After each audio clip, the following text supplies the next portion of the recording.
het zwembad, daar staat het toch zo stoer. De meisjes van daarachter gaan door een driesteensmoer. Ze kijken naar de tattoo op een arm of op een been. Een ketje op het biceps, op het borst, een dolfijn. Maar met de vaste loven, dan heb ik dat niet geer. En laat ik me geen schminken over al die pleetjes heen. Jo, wat zegt u dan nu? Maar waar is dat dan nu? Waar is dat dan nu? Hoe is dit dat toen nu? Hoe is dit dat toen nu? Jo, waar is dat dan nu? Waar een pech, die het dat toen weer is weg. Jo, wat zegt u dan nu? Maar waar is dat dan nu? Waar is dat dan nu? Hoe is dit dat toen nu? Hoe is dit dat toen nu?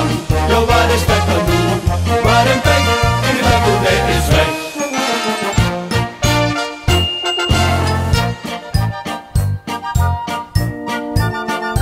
En wanneer ik eens boete, dan ga ik zonder jas.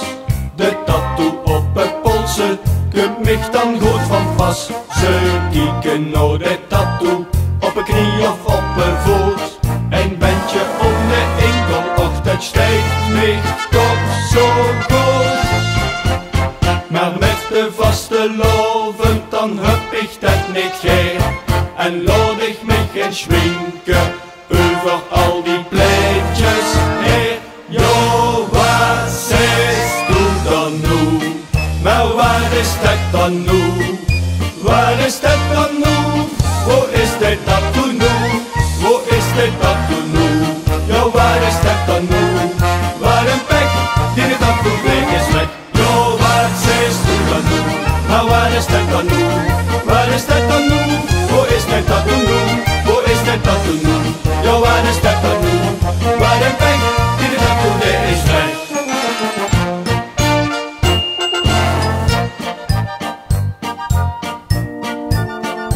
En s'avonds in de sauna, daar zit ik voor de roet. De pleetjes op een shower, die komen dan goed goed.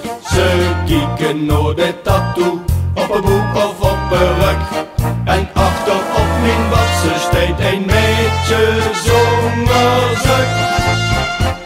Maar met de vaste loven, dan heb ik dat niet geer.